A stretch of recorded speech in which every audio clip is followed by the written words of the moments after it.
Okay, folks, it is, of course, episode 2 of the Pico Show, and I am delighted to welcome on a man from Feileacain. This is Mark Millard. Mark, thank you so much. From chatting to you and Jill, I've been able to get one of you on the show. So, Mark, thank you so much for coming on to the show. How are you today?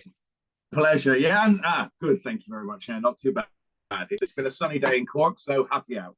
Nice. Well, it's a sunny evening in Loud, but it was not. It was not a sunny day, that's for sure. So it wasn't. So, look, I suppose obviously just to make it obvious as to why I have you basically on the show this week is very simple. As most people will now know, due to the unending amount of posts that I'm putting up on Saturday, I will be doing a 12-hour walk, which is for Feileacain and also a local charity called Rally Around for Ruby. So that's why I wanted somebody to come on, Mark, so we just have a quick chit chat. Let everybody know, even though people know Feileacain, just to get like an inside look at it. So I suppose, look, we'll start off with the obvious. Like when did it start? When did you get into it, Mark? So I got Feileacain actually started. It was created by bereaved parents for bereaved parents around 2009. But I got involved probably as a customer, and that sounds really strange saying it that way, but yeah. Just after my son Isaac, he passed away in 2013, and my first sort of understanding of what Feileacain did was 4 weeks later when I attended a bereaved parent support meeting. And from then on, I've always been involved in some way or another, whether it be fundraising, whether it be helping out the charity shop, whether it be, putting together memory boxes, you name it. We all sort of dig in, if you're a volunteer, you all dig in, you all get involved. And that's what makes Feileacain so special for the bereaved parents that, come to us on a regular basis, because they know that we know exactly where they are in the journey, Yeah, it's like people in a sense, you know what I mean? Like you're dealing with people, who have gone through, unfortunately, the same thing. I say the same thing, because I do just started some work with the dads and Feileacain fathers, and I say to them regularly, we're part of a club that nobody wants to be a part of, and that's the best way to. But unfortunately, there are more members joining our club all the time, and that's where we need to come in and make sure we're there to support in any way they need, and that's ultimately what it's about. Yeah, and I know obviously it is all volunteer based. Like this, as you said, there's always people adding to it. Like, what kind of numbers is there? Like, what kind of volunteers? Like, is there? Would you have any idea, like, what the rough idea? Like, because I know there's so many, and I'm going to get into it. Like, there's so many different things. Like, we're talking hundreds of people. I'm presuming. Well, you would think think there'd be hundreds of volunteers, but it's not. It's a real close knit. It's a real family focused charity. In fact, the family being the bereaved parents, But I think I couldn't put a number on the amount of volunteers, because if you think of it this way, I could go to a church service where we're running a special church service for bereaved parents. Yeah. And the bereaved parents themselves get off the chairs and lend a hand. Yeah, I know what you mean. Yeah. Do you know what I mean? So it's like everybody's a volunteer because everybody wants it and needs it to be successful because they can see the work that it does and the impact it has on lives. And I think it's really hard to put a number because we all just dig in, And that's the good thing about that, because that, as you said, it's a family that just keeps growing, if you know what I mean. You have to make sure people are aware that this is a family. You're coming into a group of people now who are literally there for each other. There's nobody that's doing anything for themselves in a sense, you know what I mean? Everybody is helping in their own way. But you mentioned there a bit like memory boxes and that, right? Now, this was just a small thing, right, that I took off the website, okay? Because I was trying to highlight to people how important the amount of money that I'm going to raise is for you guys and obviously for the other charities as well, but just to focus on you guys, okay? On the website, so it says, right, €50 could provide a memory box, obviously, to a bereaved family to ensure they can make memories with their baby, right? So there's €50, okay? 200, it could fund a helpline for a whole month, right?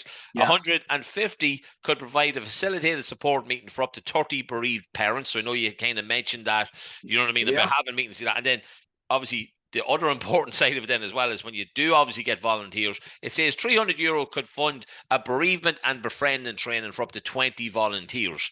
Like, that sounds like no money. That money should never be an object. And I know there's other stuff as well, but you know what I mean? That's why, like, I am getting 12 businesses, right, who are donating £100 for each hour. Okay. So there's 1,200 quid straight. And I know obviously everything's being split because I'm doing it for 2 charities, but my goal then is if I can get 800 quid then as well, I'll split that. It'll be 1,000 for each charity. That's my goal. That's my dream goal. So it is to be able to give you guys 1,000 quid and be able to give the other charity 1,000 quid. Like, that's my dream in a sense. Now, I spoke about this before. I used to have another podcast, and a fella came on, a friend of ours, who had dealt with Feileacain, unfortunately, okay? But I told him, and I could never remember the year. It was either 2014 or 2015. I was in a job, and Feileacain rang this call center I was working in, right, looking for something, okay? And I had a really longer conversation with the person about personal stuff than I should have had, okay? And I just mentioned how I knew somebody who had unfortunately gone through this. I'd say a week later, right, the postman arrives, right, with one of the candles. I literally was like, because at the time we weren't having a conversation about, I want to send you, you know what I mean? Like, it just, it blew my mind. And that was just me looking in from the extreme outside of it. You know what I mean? And it just made me think, man, there is some real special people. You know what I mean? Like, really like, that person took it upon themselves. I wish I could remember who the person was. I have absolutely no idea, so I don't. I think she was buying pens or something off me at the time. So it was. But, like, that's what I mean. But, like, stuff like that, like the boxes, like, being able to give that to parents. Like, I know you experienced yourself with Isaac back, well, it's 10 years, 2013, So basically, like, 10 years. Like, being able to now, so many years later, being able to do that to a family, like, I can't even imagine how that, not that it makes you feel like you're doing, you know what I mean? Like, it's not meant to make you happy, but I mean, that feeling of knowing that you can give something like that to a mother or a father or a couple, you know what I mean? It has to just give you an incredible inner strength to keep going with it. Of course it does, absolutely. And what you have to realize is that, you know, the money you raise, you just quoted €20 for a memory box, right? That is absolutely, probably, I'm sure, you know, the founders would agree with me saying this, that is absolutely essential. Yeah. Because you get that. And now in 2013 with Isaac, we didn't get introduced to the memory boxes. So we've made a conscious effort. Obviously, you know, Jill, and you've been talking to Jill works at Feileacain. It's one thing we're always focused on. We make sure all locations have the memory boxes for when they need them, because that is where you build the memories of your baby and the family. And that is first and foremost the most important item anybody will receive from us. Yes, but you're right. We don't do it because it makes us feel good. What it does is we ensure that 10 years down the line, like I am with Isaac's 10 this year, I still have the pictures that we took on the phone. I still have the memories. I have his feet tattooed on my chest.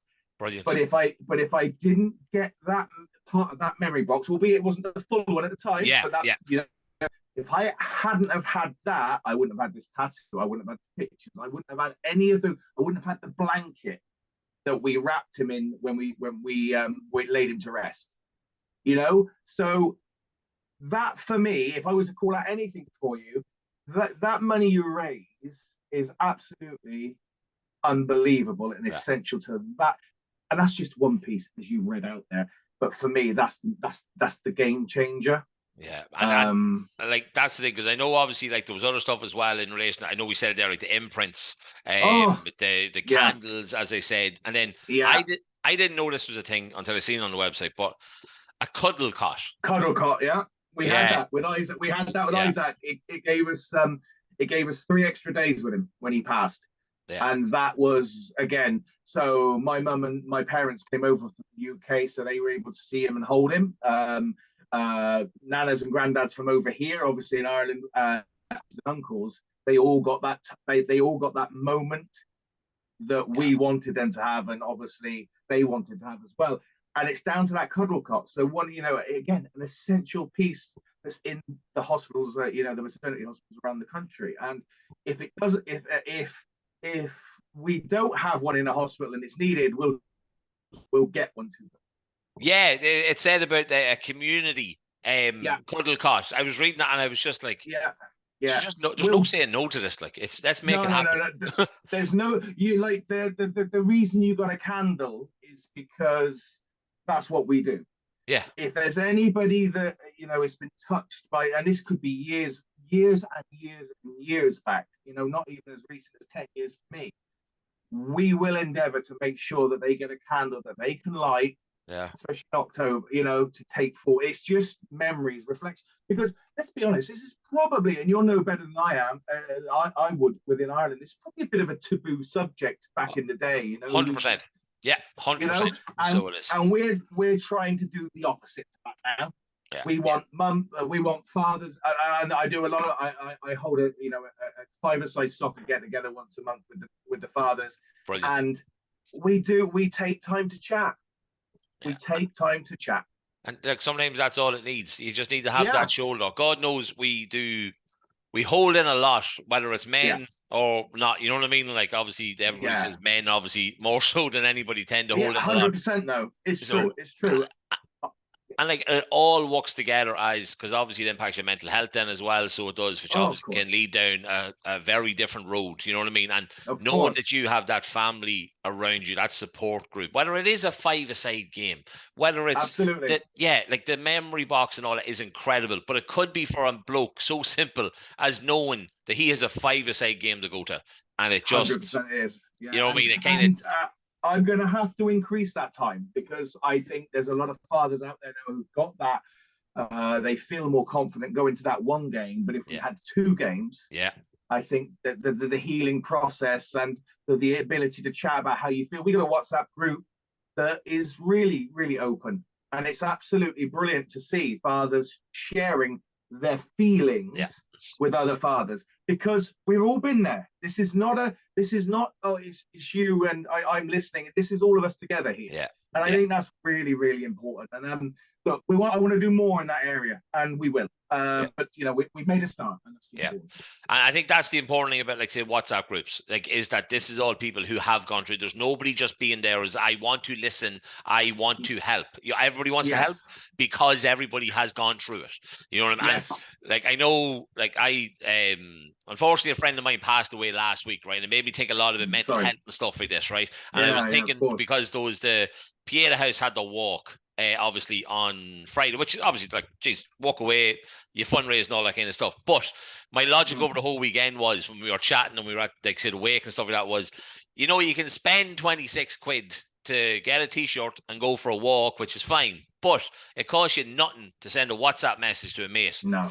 To set up a WhatsApp group and do it every day, checking in, what's the crack, how's things, you know what I mean? That costs nothing, and sometimes it's the simpler things like that which will matter more and also impact more, because there's nothing to it. You just, hey, how are you, mate? You know what I mean? What's the crack? And I know that's a regret that people have, obviously, when people do die unexpectedly in that regard. But I just think that WhatsApp group for a bunch of dads like that is, like, and I'm sure, look, it's a WhatsApp group, so there's football banter, there's plenty of banter. You know what I mean? Like, there is in all groups. I'm sure he's all support different teams. Absolutely. Hopefully no Liverpool, though. Hopefully no Liverpool. Well, unfortunately, you're talking to one of those. So I'm a Villa man, so it's okay. I'm allowed to talk. You are. There's not too many. We do have the banter there as well. Of course we do, and we have that during the match as well. We're all falling over, we're all unfit. That's the way it is. It's the laugh. But do you know what? It's that moment. It's the moments at half time, exactly, or in between the games. That we grab a water and we grab a chat. You wouldn't believe how powerful something like 3 minutes of a halftime break can be, to realizing you're not alone.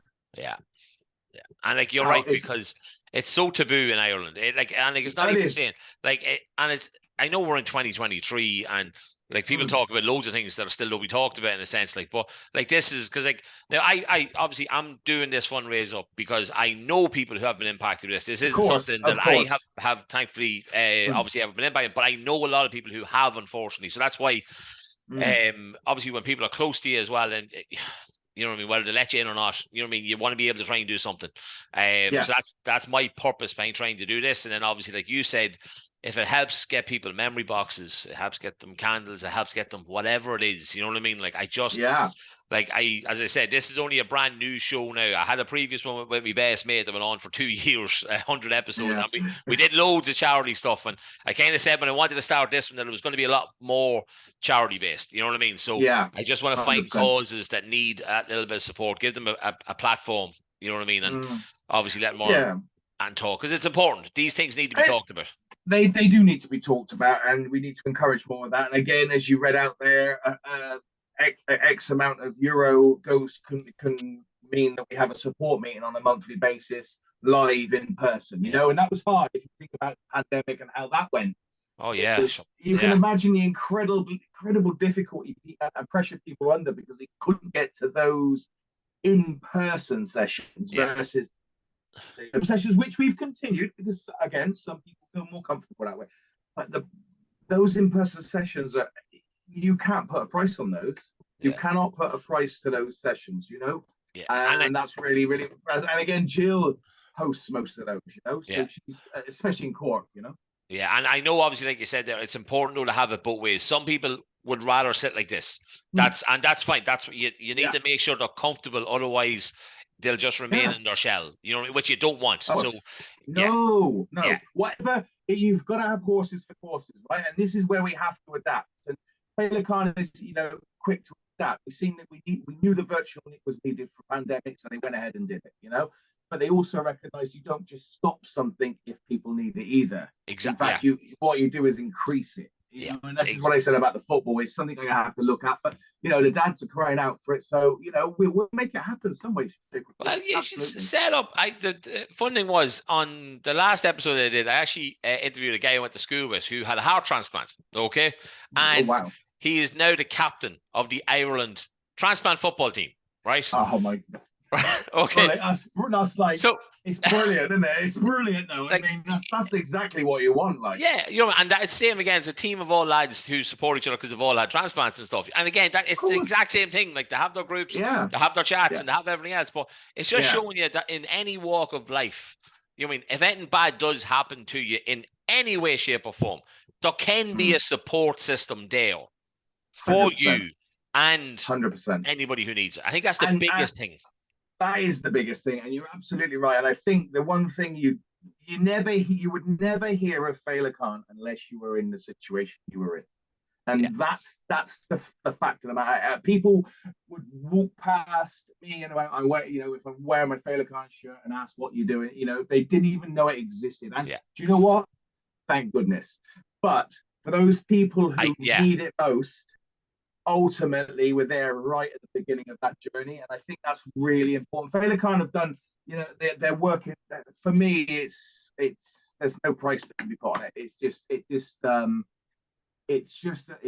something. We're there at the very beginning. Jill does the imprints, you know, could be a day or two after little ones passed, and talks to mum and dad, and that's the journey started. Then you're with us, and we'll keep it. We'll be there for you from, you know, day dot. Yeah, and I think you're right much saying that, because when people seen the charity when I was posting all about it and that, like some people, now it was the flip side of it as well. You also had people coming up to you that needed to say nothing, and you just knew, you were like, no, and then you know people going, oh, like why, and what's that one again? I've heard of it, but what is it again? You know, like anyway, it's like I know it, but I don't know it, kind of thing. Like, which I know you're saying, obviously that's a good thing in a sense. You know, it's a good thing. Yes. So it is. But for the people then who have obviously made kind of all the most of the sales and that, like they would be the ones that would just kind of give you that look of like fair play, and that's all. You don't need to say a thing. No. You know what I mean? It's just like absolutely. I fully understand you, so I do. Like, but no, it's look, like you're saying, like you and Jill, there's two people I know now who work there. Okay, right. Absolutely, So, absolutely, and like you said, there's plenty more, because when I was on the Instagram, it was like, I'll see who's available, right? And I was like, this could be literally anybody, right? Of course, absolutely. And that is the thing, is anybody from any walk of life, right? And that's what it's about. And that's why it's so important that we maintain that. You know, you have, and it's anybody that volunteers or works for Feileacain has to be. And I know it sounds like you're almost, putting a job out there. You have to be a bereaved parent, because you have to know exactly that journey, because be the best will in the world, you can try and understand. And it's like with mum, my mum and dad, Jill's mum and dad, is at the time they want to fix you, don't they? Yeah, of course. That's what parents do. Yeah. But they've never been on the journey to understand that that's not possible. You know, you have to work through things. Yeah. So we're here to, and we do have that. And I think that does. I honestly think, all the dads I talk to and mums I talk to as well, when I'm taking prints back and things like that, is that they just know. There's a nod of if you say something, it's a nod of understanding, a nod of approval. And I think that makes the difference to people. Massively, like it does, because they don't have to go into that as you're going to say a big explanation, a big story. No, it's no just big knowing. Story needed. So just knowing that when I say it's going to be absolutely hellish. On this journey, but it does, with time, you learn to live with it, and that is a fact, because I'm proof that that's happened. And that's the flip side of it, of somebody who's there, obviously, say 10 years against somebody who's there 10 weeks, 10 days, a year. You know what I mean? It's been able to talk to somebody who has gone down the road, in a sense, with it. You know what I mean? Like, they're not just starting their journey with it, but it's somebody who can literally say, I'm not a counselor, I'm not telling you it's going to be okay, but I can tell you from my side, you know what I mean? It's not going to be okay, but it's going to get to a stage where things are going to be better, in a sense. You know what I mean? And hearing that from somebody who has gone through something is so much better than hearing it from somebody in a suit and you laying on the couch with your feet up on a pillow. You know what I mean? Absolutely, yeah. No, it's real life, and I think that's one thing. It's just, when we were 4 weeks in, and we had our first support meeting, would we have ever said we would be volunteering for Feileacain? No way, because oh my God, that job's impossible. I mean, how do they do that? 10 years down the line, we're going, actually, you can see exactly why they did that support meeting, and how it makes a difference to everybody that attends. And I think, that don't forget, we've often had nanas and granddads and aunties and uncles attend to support their siblings, their sons and daughters, just gain understanding. Because that's what I was going to ask you. It is open that, like, family, in a sense, can come. It's not just a case that it's like the mom and the dad. If they wanted their mom to come, like that's. I think we certainly have had that in the past, where I remember Jill's mum actually came to one of the early ons, just because we invited her, just to gain an understanding of, and I think that really opened the door for how then she reacted and worked with Jill and I, and understood, and and it's the simplest things when you're a bereaved parent, is just making sure that you ask, you call your baby by name, so making sure you associate Isaac with the family, and so on. But again, you learn that as you go along. And that's what we sort of, we make sure that parents understand that it's okay. Talk about your baby, because they're your family. They always will be. And that's never going to, there's not never going to change that fact. Nothing's going to change that fact. So it isn't, like, you know what I mean?